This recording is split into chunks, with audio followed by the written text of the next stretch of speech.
Hey guys, what's up? It's JR Cuber. In this video, we've got our next installment in the Puzzlecrate monthly series. This is the May box, so let's go ahead and open it up.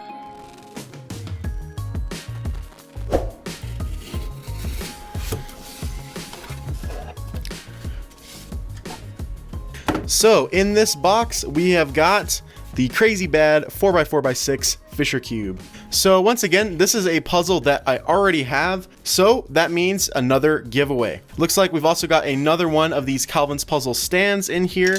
So let's go ahead and read the card to learn more about this puzzle. So this awesome puzzle was originally designed and handmade by Crazy Bad Cuber. It has since been mass produced by Calvin's Puzzle for all puzzlers to enjoy. To make this puzzle, Crazy Bad Cuber modified a standard 4x4x6 made by Calvin's Puzzle and Tom Z in the same way Tony Fisher modified a normal 3x3 Rubik's Cube in the 80s. As if the normal 4x4x6 wasn't challenging enough, the Fisher modification causes the centers to look like edges and the edges to look like centers. Scramble it if you dare. Alright, so I can say, since I do have this puzzle, that it is very tricky to solve. It's a bit of a different solving process to the normal 4x4x6. It's not quite the same thing. So I will scramble it in this video, but I'm not going to actually solve it. I will, of course, solve it off camera before I send it out to the winner, whoever wins this in the giveaway. Anyway, here is the puzzle. So just doing some turning. It turns relatively well. So it turns basically just as good as Calvin's original 4x4x6, of which the mechanism is based on, which of course is to be expected. Yeah, turning these layers, it's a little bit sluggish, it's a little bit stiff. Once you get through a solve, it actually breaks in pretty well. So like the card said, this is a fissured version of the 4x4x6. So basically it has been rotated 45 degrees within its cubic structure. So basically these are the edge pieces and these are the corners. So to make a puzzle like this, you cut off the corners at a 45-degree angle and then you extend the edges outward to come to a point to make it back into a cube again. Or in this case, a cuboid. So this puzzle does shapeshift as well, just like the original 4x4x6, and you can actually make some pretty cool shapes with it. So this one is like the most popular one. It looks like a house.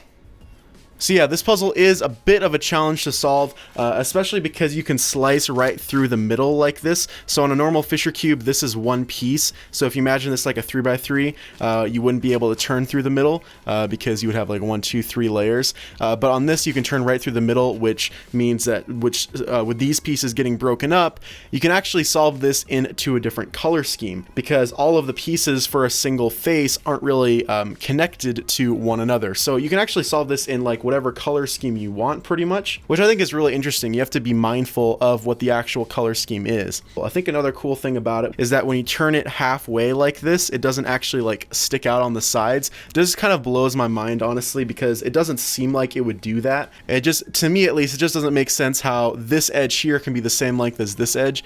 It's just really cool because of this face being smaller than this face. So yeah, I'd say the only thing I really don't like about this puzzle is that red and orange is on the top and bottom. That's just something that basically all Calvin's puzzles do. I'm not sure why that is. I would really prefer if white and yellow were the top and bottom colors, but it's really just a nitpick. It's not really a problem with the puzzle itself. Anyways, with that said, let's go ahead and scramble up this puzzle so you guys can see what it's like all scrambled up.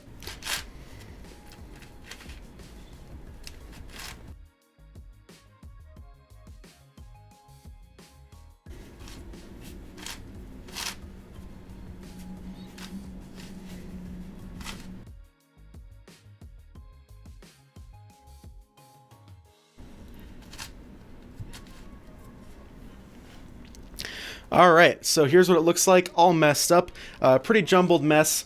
It's pretty cool looking when it's all messed up. I really like the way this puzzle looks scrambled. One thing I will say is that they do put a lot of lubricant on the inside of these pieces, which gets on your hands when you're shapeshifting it, which then gets back on the puzzle. So all that stuff kind of gets wiped away as you solve it, but it is a little bit annoying at first. Anyways, that's really about it for the Crazy Bad 4x4x6. Like I said, I'm not going to solve this on camera because it would just take too long. So before I conclude this video, I do want to talk about the winner of the Ivy Cube from last month's Puzzlecrate. So let's go ahead and see who the winner for this Ivy Cube is. Alright, so it is time to choose a winner for this Ivy Cube. I've got all of the comments loaded up, so let's go ahead and pick a winner. Alright, so this is the winner of the giveaway. So I will send this person a message and they have 1 week to respond. If they don't respond within a week, then I'll choose a new winner. So if you are this person, then check your YouTube messages and you should see a message from me about how to claim your prize. So congratulations to the winner of the Ivy Cube. I will also, like I said, be giving away this puzzle. Same giveaway rules apply for this giveaway as for the past Puzzlcrate giveaways. All the details will be in the description. Anyways, that's about it for this month's Puzzlcrate unboxing. If you guys would like to check out Puzzlcrate and maybe subscribe to it, I'll leave the link in the description. If you guys like this video, make sure to give it a like. Links to all of my social media, my Patreon pages are down in the description below as well. Thanks for watching, guys. Bye.